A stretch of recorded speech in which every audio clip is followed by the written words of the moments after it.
ఎవరికి గీత కూడా పడలేదు, ఎవ్వడు సావలేదు. మంది చచ్చిపోయినరు కాబట్టి, సమితలు అయినరు కాబట్టి, ఆ సమితలనే నీ మెట్లుగా మార్చుకొని అధికారంలోకి వచ్చినావు. ఇవాళ అదే శంకరమ్మకు మేము ఈరోజు మహిళా కమిషన్ సభ్యురాలను చేసినాం. తెలంగాణ ఉద్యమ స్ఫూర్తిని నింపిన ఆడబిడ్డ వీరనారి చాకలి ఐలమ్మ మనకు స్ఫూర్తి. వీరనారి చాకలి ఐలమ్మ మనమరాల్ని ఈరోజు మనము మహిళా కమిషన్లో సభ్యురాలుగా నియమించినాం. ప్రొఫెసర్ కోదండరామ్ గారిని ఎమ్మెల్సీగా చేసినాం. ఎన్ని ఉద్యమకారులకు ఈరోజు గౌరవించినామో ఒక్కసారి లెక్క తీయండి.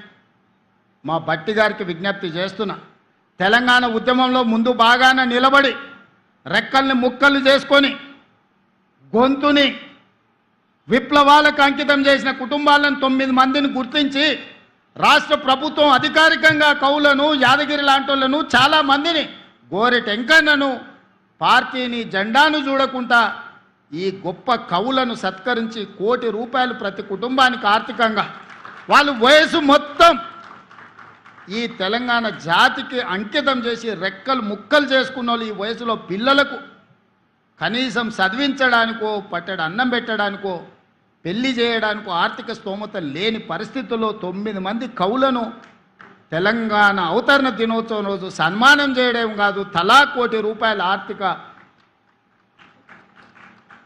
మద్దతు మన రాష్ట్ర ప్రభుత్వం ఇచ్చింది. ఇది నా సొమ్ము కాదు, ఇది ప్రజల సొమ్ము. ప్రజల కోసం పనిచేసిన వాళ్ళకు చెందాలి అని ఆ కవులను, గాయకులని ప్రభుత్వం సన్మానించింది, గౌరవించింది, ఆర్థికంగా సహాయాన్ని అందించింది.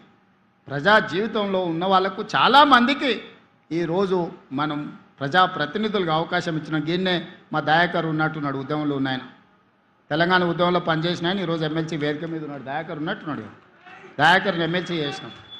ఆనాడు తెలంగాణ ఉద్యమంలో పనిచేసినాడు. ఇట్లా నేను చెప్పుకుంటూ వెళ్తే వందల మందికి అవకాశాలు కల్పించింది ఈ ప్రభుత్వం. అందుకోసం మేము దిగిపోవాలా? ఎందుకోసం దిగిపోవాలి? పోవాలి అని అంటున్నాడు. ఎందుకోసం పోవాలి? నువ్వు దోసుకోవడానికి పోవాలనా? నీ దొంగతనాల కోసం మేము దిగిపోవాలనా?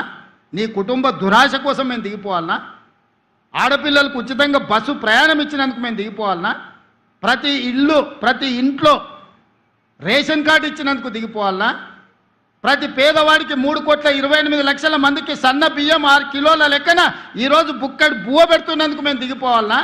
200 యూనిట్లు 50 లక్షల కుటుంబాలకు ఉచితంగా ఇచ్చినందుకు దిగిపోవాలనా? 7 లక్షల మందికి ఇందిరమ్మ ఇల్లు ఇచ్చినందుకు మేము దిగిపోవాలనా? 500 రూపాయలకే సిలిండర్ ఇచ్చినందుకు మేము దిగిపోవాలనా? 70,000 ప్రభుత్వ ఉద్యోగ ఖాళీలను భర్తీ చేసినందుకు మేము దిగిపోవాలనా? రైతుల కోసం రైతు భరోసాతో పాటు 21,000 కోట్ల రూపాయల రైతు రుణమాఫీ చేసినందుకు మేము దిగిపోవాలనా? దేనికోసం దిగిపోవాలా? దేనికోసం దిగాలా? దేనికోసం దిగాలని నేను అడుగుతున్నా. అందుకోసమనే ఈరోజు తెలంగాణ సమాజం నిటారుగా నిలబడ్డది. ఎవరు మాట్లాడినా, ఎవరు ఇట్లాంటి ఏషాలు వేసినా ఈ సమాజం నిలబడి ఎదుర్కొంటుంది. అందుకే ఈరోజు మిత్రులారా, ఎవరు ఎన్ని ఏషాలు వేసినా, చిల్లర మల్లర విషయాలను ప్రస్తావించినా తెలంగాణ సమాజం స్పష్టంగా గమనిస్తుంది.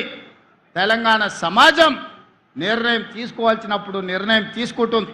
ఈరోజు కూడా నేను చెప్తున్నా, ఈ వేదిక నుండి రాసుకోండి, మీరు మీ కుటుంబ సభ్యులు రికార్డు చేసుకొని ప్రతిరోజు రాత్రి పడుకునే ముందలా పొద్దున్నే తెల్లారగట్లనే మీరు వినండి. 94 నుంచి 2004 వరకు 2 సార్లు తెలుగుదేశం పార్టీ అధికారంలో ఉన్నది.